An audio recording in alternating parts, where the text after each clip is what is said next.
Hello, hello, hello, and welcome to Practically Clojure with myself, John Stevenson. Apologies, I think there was a broadcasting error with YouTube I didn't spot, and so I'm doing this again. There we go, deja vu, do. So this might be, if it did record the previous one, then there's no need to watch this again, because it'll be exactly the same. Maybe better, maybe worse, you never know. Okay, well, welcome. Thank you very much for joining us. So today we're going to look at another 4Clojure challenge, looking at reducing a function called reductions. And yeah, it's working now. Cool, there we go. It's always good when technology works. There we go. Meow. There we go, pussycat. So what are we doing today? Well, let's see. You can get in touch with me if you want to get in touch with anything that we're doing. Then, oops, I'm using the wrong mouse. Then you can go to the Practicalli.website, so practical.li, or practicalli.github.io. It's got all the videos, the books, screencasts, and so on, and ways to get in touch with me. And you can also subscribe to my YouTube videos on YouTube. If you want to sponsor me, I did a ride across Britain for the Prince's Trust charity the other week, and I think I've just about recovered. And I've raised, thank you for all the contributions so far. I've raised, yeah, it was £1,700. I hope I'm going to get that in the next few weeks to 2,200. If you want to see some, I'll share some of the pictures I did with on the ride. It was quite a beautiful slight scenery. It's amazing how beautiful. I'd forgotten how beautiful Britain is actually. But yeah, there's some photos I'm going to share from the ride as well. So this is riding through Scotland. Yes, we did ride up some of those big hills, and yeah, that one was like not quite so big as the one. There's a two beforehand we'd ridden up, but it was nice and long hill. So we're basically riding up the side of a mountain there, which was great fun actually. Yes, we rode all the way up there to the top. I'm still having trouble accepting the fact that I actually managed to do this, but it was great fun of 9 days of riding up some very big hills in some beautiful countryside, and I was very happy to. Yeah, that's one example. This was like the hill before that. It was much bigger and just quite steep, especially up there. That's like a 15 to 20% gradient on there. That's quite it's quite big, and you've got all these cyclists pedally all the way right up to the top there. So yeah, it was a great adventure, and it was I was actually, yeah, there's photographic evidence that I actually did do this, and some days it was quite wet and muddy as well. Look at all that mud, and that was not the worst part of that road. It was pouring down with rain. That's quite a good shot actually. With my Gore-Tex jacket on to keep me dry and warm, and try not to slip on the mud.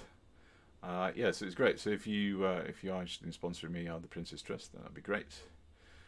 It was an amazing challenge, and it's kind of spurred me on to do some more stuff, and also it was a great way to lose weight and get healthy as well. Speaking of challenges, we're going to do the 4Clojure thing. So I've pushed the code up to 4Clojure already. So if you want to have a look at that, and the link is in the chat window as well. And we're going to basically solve this 4Clojure problem, which I did solve already. I think it wasn't broadcasting. Yeah, and we're going to learn about, we're not allowed to use reductions here. No, boo. Which would make it very easy, and we wouldn't learn as much. Thank you. Thank you, Waffles. So we're going to use reductions. So because we can't use that specific function call in 4Clojure, then we're going to have to implement our own version of that, probably a simplified version, one that won't take in it won't be as generally applicable as the reductions function itself, but yeah, a simplified version, and that will help us understand how reductions itself works. So that'll be very useful in itself. So let's switch over to the editor. And there's a result, because that's what I was doing earlier. when it wasn't broadcasting. Let's go to the top. So I've copied the description of the challenge into the code solution I've created. And so this is just got its own namespace, keep it all isolated. So we've got we need to write a function, a reducing function, and rather than just returning the single results, it wants to return all the intermediary results in between. So with reduce, we're going to reduce. So we're going to produce a collection of values. And each value is representing kind of an iteration through a sequence of values. So range in this case is going to generate an infinite number of integers starting at 0, and reductions is going to add those together, but return the result each time. So reductions will take the first value from range, which is going to be 0, and use a plus function on that. And if you just give plus function a number, it's just going to return that number because it doesn't have anything else to add it to. So in this case, we're adding, we're calling plus with the argument 0, which returns 0. And then the next stage, we're getting 1 from range because that's the next value. And so we're then adding 1 onto 0, and that's going to give us 1. And then we get the next value from range, which is 2, and then we add that to 1, which then gives us 3. And then we get the next value from range, which is 3, which then we add to 3, which then gives us 6. And the next value is 4. We add that to 6, and we get 10. So if we just did the same thing but with reduce, so if we do, let's see, take 5, and we do reduce plus range, then we will get, did I press the right button? No, I didn't press the right button. Oops. Oh, maybe I did. What am I doing?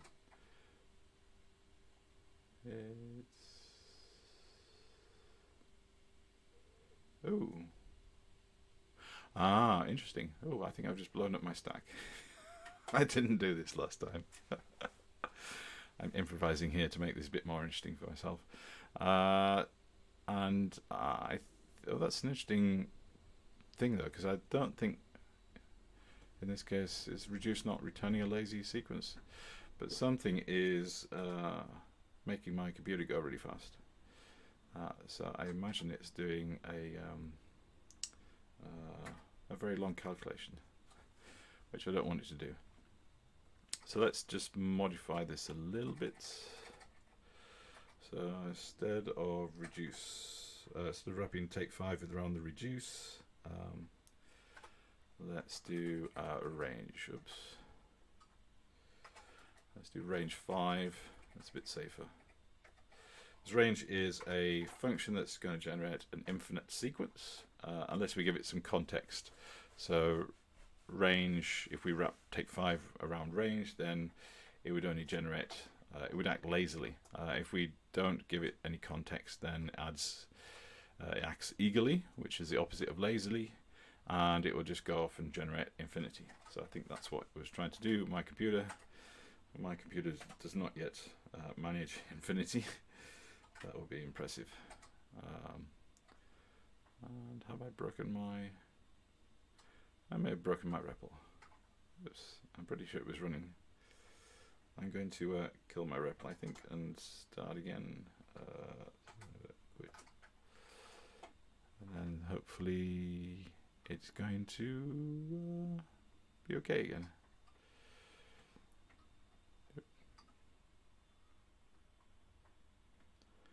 Just wait for it to slow down. Oh, there we go. I can hear the fans slowing down, so it must be good. No, what am I doing? There we go. Let's start the REPL again.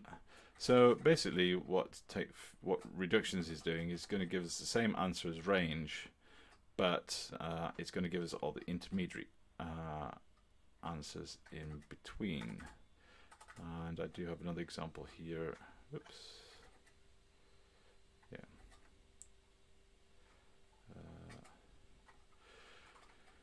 So yeah, if we do reductions range 10, it's going to generate all the values that we get by adding all the numbers up from 0 to 9, and generates all the results. Whereas reduce itself would just generate the result of 45. It would still go through and kind of generate these values as it was working towards the final result, but reduce is just returning the final result, the reduction of all those values in the sequence to a single value. And we can see that because if we do reduce 10 here and compare that to the last result of reduction, sorry, then those are equal. So reduce plus range 10 is going to be 45, and the last value of reductions plus range 10 is going to be 45 as well. So they're both equal, therefore it's true. Okie dokie. So we need to implement our own version of reductions to be able to solve this. How do we do that? One way is to actually look at the source code for the Clojure core functions. So we can look at reduce itself to see how that works. And it has a very useful doc string, although the code itself is intricate, is an interesting word I think I'll use. There's a lot in there, and there's a lot of these type hints, and it's using some I think it's using some interesting kind of code from Clojure core that isn't normally exposed. I believe a lot of this stuff is done for optimization, performance of the function. Although I haven't looked into this in too much detail. And it's also using protocols, which I think is for doing things slightly differently based on the type of collection that we're reducing over. So I think it works slightly differently for a persistent map as it does the like the list and the vector, because a map has like key value pairs. So you want to be able to reduce over that with respect to those key value pairs, whereas a vector is much simpler to reduce over, because each of the values is individual. It's not related to, it's not actually structurally related to any other values like you do have in a map, where in a map you always need to have a key and a value pair, and the key giving you some kind of context about what the value is actually there for. So it does look quite complicated, but if we actually look at this, it's essentially, we can see kind of the fact that it's reduce is calling itself over the collection, it's calling itself over the collection, oops, and same here again for the map, it's calling itself. So it's kind of like a recursive it's a recursive function. We've seen those before in previous videos, with like a function that basically will go over each of the elements in a sequence of values in a collection, or something like a list or a map, or a list or a vector, and it will call itself for each of those values, and then put them all together as a result, either a single value or a collection of values. So that's reduce. So what we can take from that is that it's complex, but essentially we might need to write a recursive function for reductions. And we can also look at reductions source code as well, which is a little bit clearer. And here we can see there's a big difference, which is why the take probably didn't work with reduce so well, because reduce is not returning a lazy sequence, whereas reductions is returning a lazy sequence. So reduce is more eager. It will kind of try and do something straight away rather than kind of waiting for the larger context of when to do things, which is why I was probably getting a stack overflow when I try to do the reduced version of the reductions with take 5. But essentially, even though this is still got a lot of expressions in, and it's got if-lets and so on, it's still basically, it's reductions, and it's a function that's calling itself. It's a recursive function, and it's got to check to see whether the collections, whether the collection is a collection, whether it's got any values in,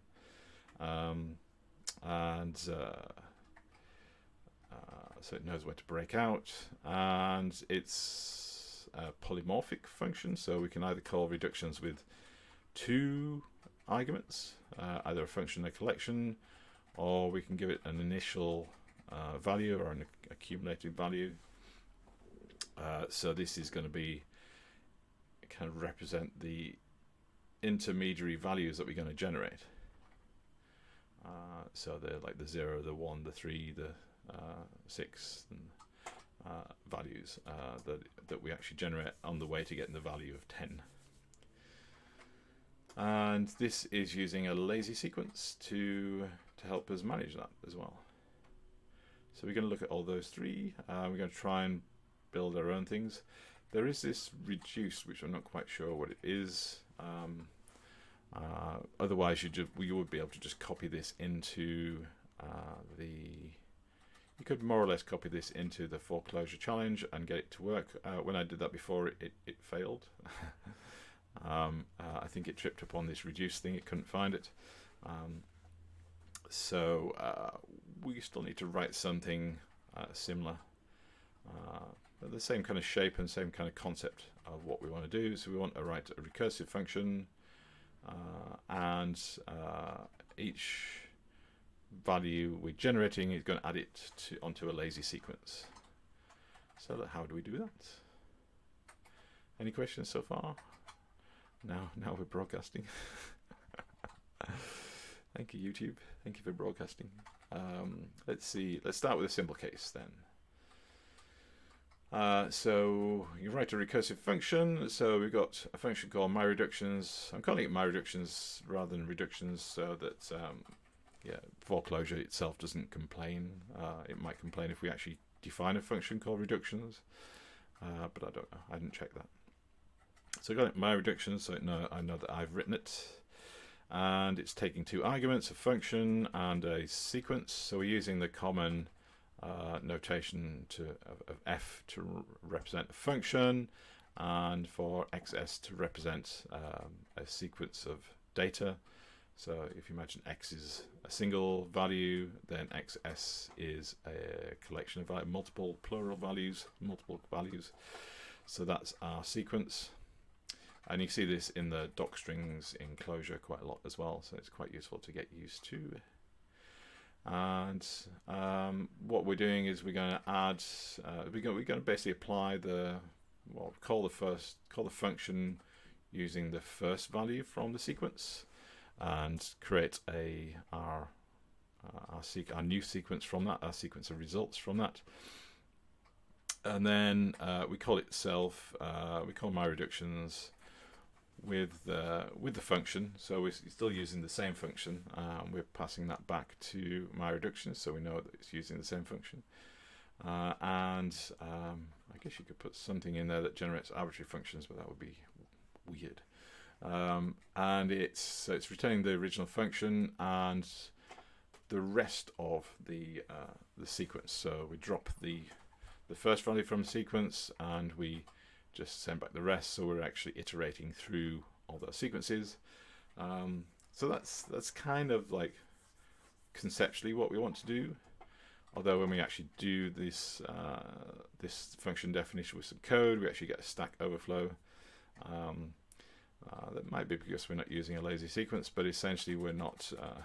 I don't think we're picking up when this sequence is empty, so we don't really have a termination condition. Because I think if you do rest on a sequence and it's an empty sequence, if you do rest on a list, then you're going to get the empty list. So you're going to go round and round and round, just trying to apply the function to the empty list over and over again, which is eventually going to cause you a stack overflow. So that's I think that's why it was failing. But essentially that's the basics of what we're trying to do. So we're going to try and refine that by creating a polymorphic function. And here we're splitting out the first value from the rest. So if the first value was just had a single value, if the sequence had just had a single value in and we did first on it, then we get 1. If we do rest on it, then we get 0. I think if we do, I didn't check this last time, but let's see. If we do rest on, let's use the vector. Do rest on a vector, what do we get, just out of curiosity? There we go, we get an empty sequence, and so basically an empty list. So which then if we call rest on, we'll get an empty list. And then we call rest on again, we'll get an empty list. So we don't really have anything to say, oh, hold on, stop. We don't need to do any more work. We don't have any way to break out of our recursive call to my reductions,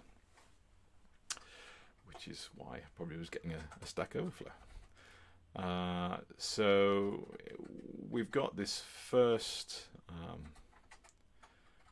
branch of this polymorphic function. So a polymorphic function just means that it's got multiple ways of returning a value based on how many arguments you give to a function call. So in this case, the function call, we can either call it with 2 arguments, a function and a sequence, or 3 arguments, a function, an accumulator, and a sequence. And so if we do our first call, which we would do from the test, it would just have a function and a sequence. So it would have like the plus and the range. But then we're calling my reductions again. So we're calling itself, passing the function that we got originally from the original function call, and we're grabbing the first value, and that's going to be our accumulator, because essentially that's going to be the first value, and then we split off and lose the first value and just return the rest, so we can start iterating through that. So this my functions is actually going to call my reductions again, but it's going to go through this branch of the function definition, and now we're actually checking whether to see if the sequence is empty. For proper defensive programming, we probably want to do it on both branches, but in this case, this is the branch that we definitely need to do it in. Otherwise, it'll just go round and round and round and round. And if it's empty, then we can just return the list of values that we've got. Probably does need to be in a. We could probably wrap that into a. Oops, no. We'll wrap that in a vector, perhaps. Oops, that was the wrong button. And yeah, because if there's only one value, we'd still need to return it as a collection. There we go. That would be better. And then it's. Although I suppose we need to check, don't we? Yes. We need to check, because if it already was a sequence, we wouldn't need to wrap it in there.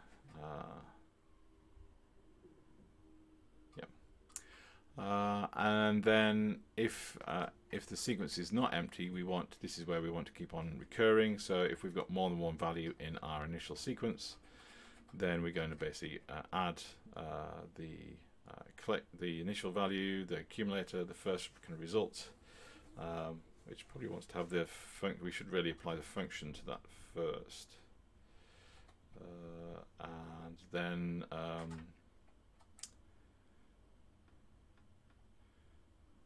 like we've done here, and then it's calling my reductions with a function, and then the result of applying the function to the accumulator, and basically the next value from the sequence, which is the first value from XS, but XS here is basically the rest of the original sequence that we've passed in.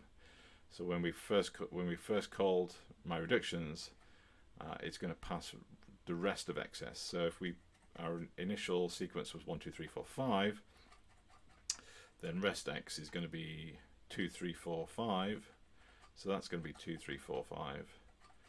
So when we get first of 2 3 4 5, it's going to get 2.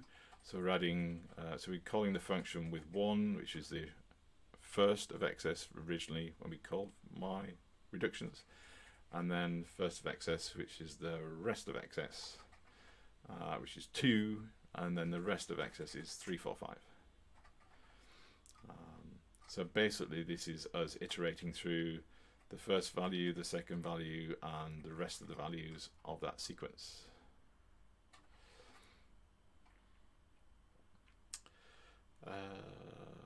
Yes, but we're still kind of getting a Stack Overflow when we're using this with our tests, because, well, we're not actually using a lazy sequence, so it's actually trying to do this all at once without any context.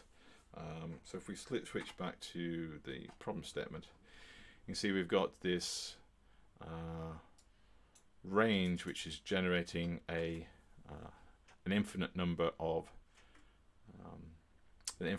values, an infinite number of integer values, so it's like 0 to infinity, unless we give it some context. So if we take 5 around range, then it's only going to, so range is going to act lazily. But if we put reduce in here, reduce doesn't use a lazy sequence, it doesn't return lazy sequence, so it's actually, range would just implement itself, it would just keep on going, because it doesn't really have any context of when to stop. When we use reductions, we're generating a lazy sequence as part of the result, so it's only going to generate the first value and then think, do I need to create the next value?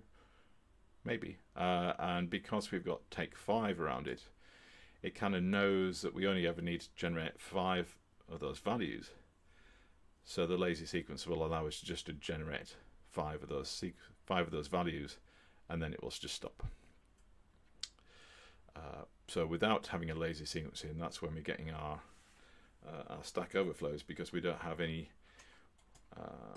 context for range to stop, or any mechanism to handle the fact that range would go off and just be eager and evaluate infinity. So here, example, yeah, so if we call range by itself, we just call this part of the function, just this expression, then it would just generate infinite number of integers. But as we're giving it more of a context, we're actually calling range within the scope of take 10. It's only ever going to generate 10 numbers, so 0 to 9. And so that quite happily runs without blowing up our computer, so it's making range act lazily. So we need to do the same thing with our reductions code. So it's pretty much the same as we've got. I don't think I've changed anything much there. I think all we're doing is still using conj, we use cons,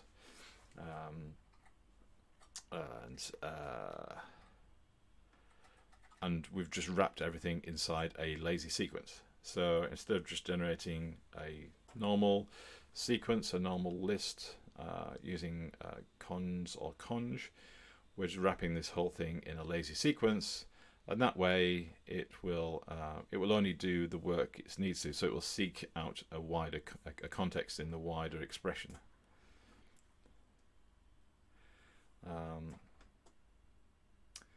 And so yeah, so if we then add this to well, if we then put in the first test, so I've just done range 5 here specifically, just to make it sure it was working initially. And so we're going to call my reductions with the function plus, and the sequence, which is range 5, which is 0 to 4, and it's generating the answers. So if we go in and put my reductions into the we put that into the four-clojure challenge, then hopefully it should pass the first one. And is it going to pass the rest of them? I think that is what I actually had there already anyway. Okay, more or less.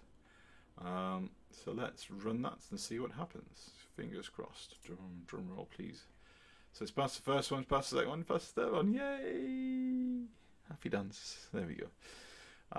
So that's cool. So we don't have to. So it seems like the second and third tests don't have anything to trip us up in this case. So it's the first one we've solved, and everything seems to work fine for the other two as well.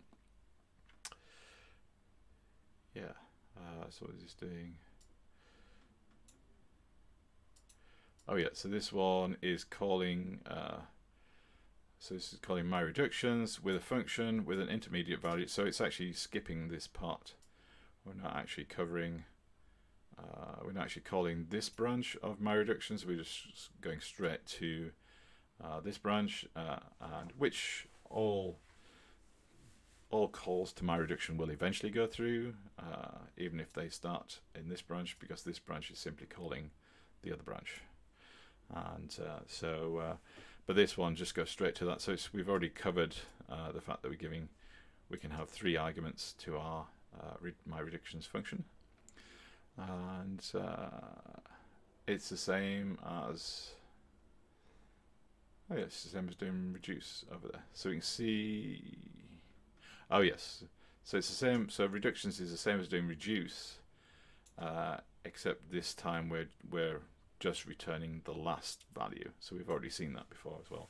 So we kind of solved that as we were going along anyway. So reduce returns 120, and my reduction returns all the values up to and including 120 as it solves, multiplying values together. So it's multiplying. And I think the reason we're doing here is with the multiply function, I think you need to give it 2 values, otherwise it might complain. At least some of the mathematical functions like that will complain if you give them only 1 function. Let's have a quick look at that. We'll see if we've got the REPL going. Boom. Let's see. So if we do multiply and then 1, is that happy with that? Does it like that? Oh, it does like that. I think maybe minus 1, is that complain? Minus, which is different to the -1 function, -1 value. Oh, it does work. Okay. Divide is probably not going to work. I'm not sure, because we've got nothing to divide it by. Is that the divide? No, this is the one. I don't know where divide is on this keyboard. Should be there. No, it's oh, backspace. There, divide. Is that the right one? One.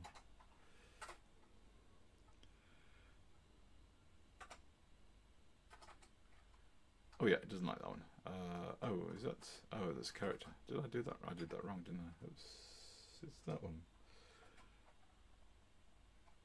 No. Oh, there we go. I've forgotten how to do divide. Oh, it likes that as well. Oh, interesting. Maybe they fixed that. I'm sure there was one function they didn't like, but there we go. But anyway, it kind of doesn't really make sense to multiply 1 by itself. I guess it doesn't make sense to add 1 by itself either, but there we go. So with this is multiplying 2 by 3, and then the result of 2 by 3 by 4, and then the result of 2 times 3 times 4 by 5, and that gives 120, and the same thing for reduce as well. So they all pass. There we go.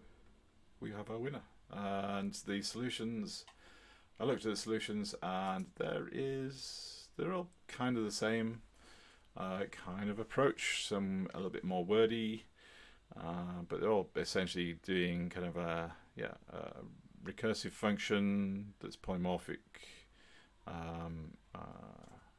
well, that's what it's supposed to be. This one isn't polymorphic, it's just taking everything else as arguments, so I guess it would need to split those out. Yes, it's something to split the first args out, so it's adding more complexity to the logic of the function.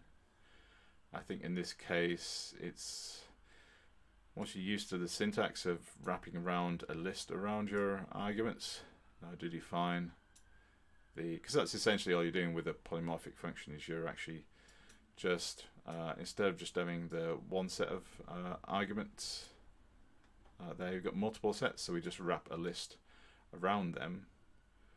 So that gives, because in Clojure you wrap round brackets around things to give the structure of your code. So if you've got multiple structures in a function, then we just wrap a list around that and a list around that, and then we can evaluate which of these lists we're going to call based on the number of arguments that we're giving. Are we calling the function with? So for me, I mean, I am used to reading Clojure now, but I think this is a nice separation rather than kind of just taking all the arguments and then having to mess around and pull out the right arguments as well, because you're making two quite distinct kind of calls there.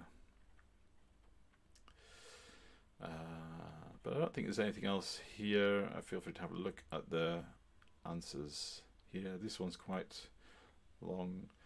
The one thing I might be a little bit concerned about is this one is, especially if you're working on larger data structures, data sets, then this is generating quite a few intermediary kind of temporary names, local names, and that might not be the most efficient. I mean, it's probably fine for most functions. It's fine for 4Clojure, but if you're generating a lot of local names, then you're obviously using more memory, and if you're doing that over a large sequence and it's not tidying things up, then it could be quite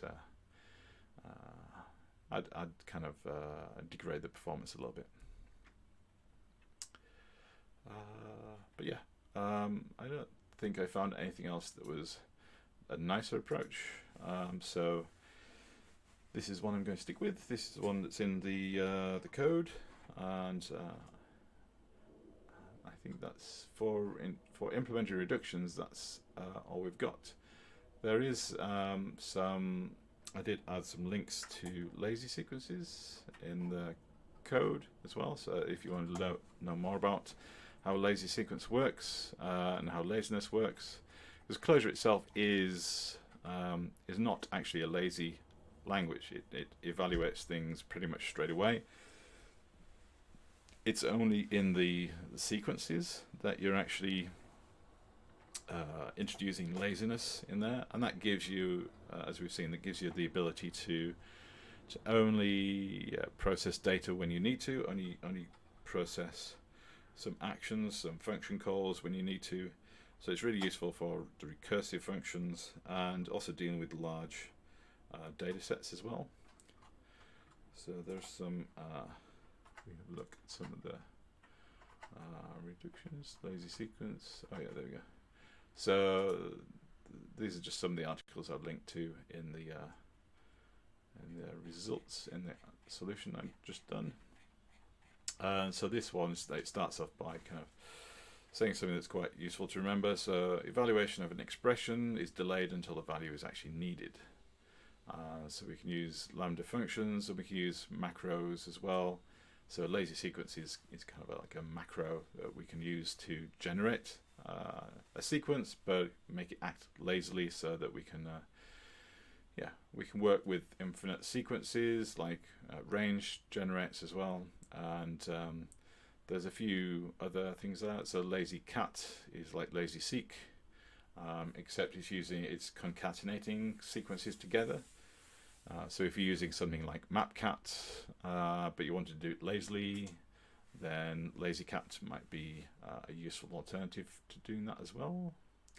And there's quite a lot of examples of using the Fibonacci sequence with a lazy sequence as well, because you want to generate a potentially infinite number of values in your Fibonacci sequence, but you want to have some context first about how many numbers. So you might only need the first 10, so there's no point generating hundreds of thousands of numbers in your sequence each time. You just want to generate a specific number. And you can write a very generic Fibonacci sequence that doesn't really know how many values you want and just make it lazy and put some context around. So you take like 100 and around this, and it would just generate, as you say here, it's just going to generate 2,000 of the Fibonacci sequence numbers. And I think do all is just making that eager, so it will just do it straight away.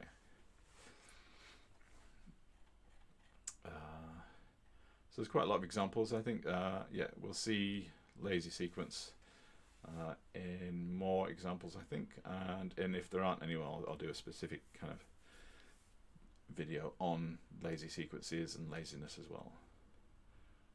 But there's quite a lot of information on there in Clojure and lazy sequences. And so you kind of got the regular sequences functions. You've got rest, first rest, which are just working straight away. And then you've got, I think this is one that was, yeah, this is the one that was listing the functions. So we've got functions, is it this one? Oh, yeah, we go. So we've got things that produce lazy sequences like map and filter and remove, because they might be working on very large data sets as well. So it's nice to kind of give them, so you can do a fairly generic filter and you can just say, well, I just want X many results in there as well. So you can kind of have a filter that will potentially generate, you could just have this with range by itself, and then just use take to specify somewhere else in the code. So you could even have just like a filter even range as a function and call that inside take 10 or take whatever, and then you never need to actually specify in this function how many. You don't need to give it an argument. You can just kind of put it in some context that tells it how many values to generate. So it kind of makes the code simpler and more generic, which is a very useful thing to do in Clojure and in Lisps as well. Are there any questions? Because if not, I'm going to wrap it up there, and thank you very much for listening. I don't see any other questions, so I'm going to leave it there. Again, if you want to reach out to me, then Practicalli website. Oh, that's the wrong place I'm clicking on. Too many screens. There we go. It's gone to sleep. And so, yeah, if you go to the Practicalli website, so practical.li or practicalli.github.io, and then, yeah, you can reach out to me via Slack, is usually the easiest way. You can also reach out to me by email at john@practical.li, and happy to answer questions that way as well. If you don't want to publish your questions on a public forum, that's good, that's okay. And there's like a Practicalli channel on there as well, if you want to ask me questions, or just going on to the Clojure and Slack and asking questions. Everybody's really friendly there as well, so feel free to ask questions. There's no question, there's no bad questions. There's lots of interesting questions that people ask as well, and it's a great learning experience for people to answer your questions as well. So don't be afraid to reach out to the community as well. And that's it. So again, I thank you very much for listening, and if you have any suggestions about what we want to do next time, then please let me know, and I shall see you next week. Thank you. Bye bye.